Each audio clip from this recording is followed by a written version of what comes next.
কৃষ্ণ পিতা কৃষ্ণ ধনপ্রাণ। অহংকার শূন্য হয়ে নাম করতে হবে। কি শূন্য হয়ে?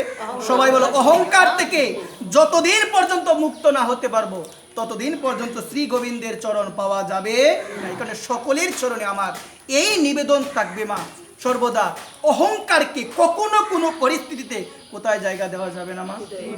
হৃদয়ে জায়গা দেওয়া যাবে না। এই কারণে আমি মায়েদের চরণে আমি নিবেদন করে বলছি, সর্বদা আমরা ভগবানের নামকে আশ্রয় করব মা। অল্প একটু সময়ও যদি শ্রী গোবিন্দের কথা শ্রবণে তৎপর থাকি পাওয়া যায় মা। এই বিষয়টা বলে এই দৃষ্টান্তটা দিয়ে আমি শেষ করে দিব মা, সময় বেশি হয় না। জয় রাধে।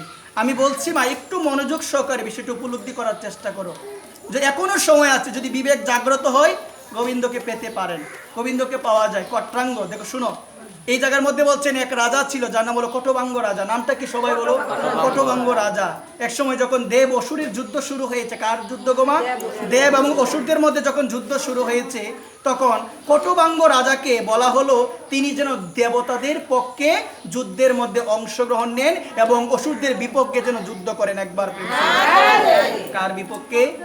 কটবাঙ্গ রাজা যুদ্ধে ছিল অনেক পারদর্শী, সে অংশগ্রহণ করলো দেবতাদের পক্ষে এবং অসুরদের বিপক্ষে।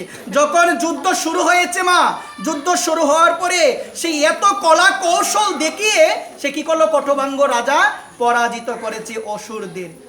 পরাজিত করার পরে দেবতারা বলছেন, দেখুন আপনি এত কলা কৌশল আপনার মধ্যে রয়েছে, আপনি পরাজিত করেছেন যে আপনাকে আমরা কিছু দিতে চাই, আপনি আমাদেরও এত কিছু করেছেন, আপনাকে কিছু দিতে চাই। তখন কটবাঙ্গ রাজা বলে, যদি দিতে হয় আপনারা কৃপা করে আমাকে বলুন যে আমার আয়ু আর কতদিন আছে।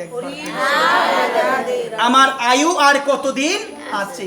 এই কথা বলার পরে তখন দেবতারা চিত্রগুপ্তকে ডেকে পাঠিয়েছেন। কাকে গোমা? চিত্রগুপ্তকে। চিত্রগুপ্ত আসলো, আসার পরে চিত্রগুপ্তকে বলা হলো, দেখো তো কটবাঙ্গ তিনি বলছেন তার আর জীবনের কতদিন সে বেঁচে থাকবে, আর আয়ু কতদিন আছে একটা দেখে বলো তো।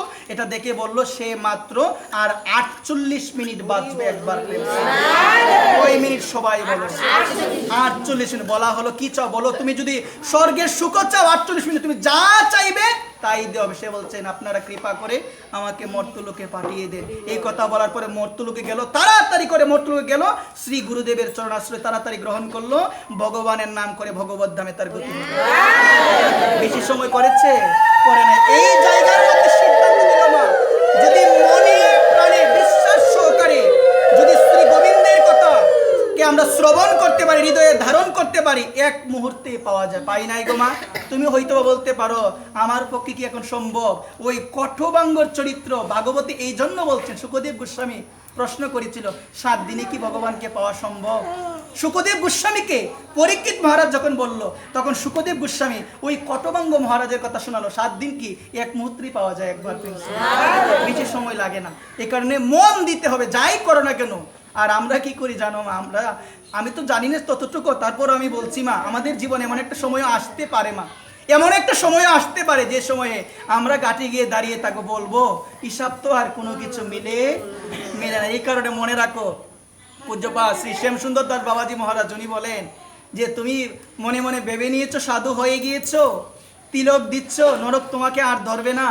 এত সহজ নয়, এত সহজ নয়। ভেবে নিয়েছো আমি যদি ভাবি এখানে বসি আমাকে আর নরকে ধরবে না, ও মা এত সহজ নয়।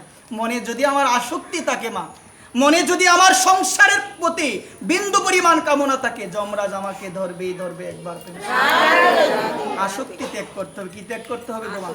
আসক্তি রাখিও না, আসক্তি কখনো রাখিও না হৃদয় মাঝে। যতটুকু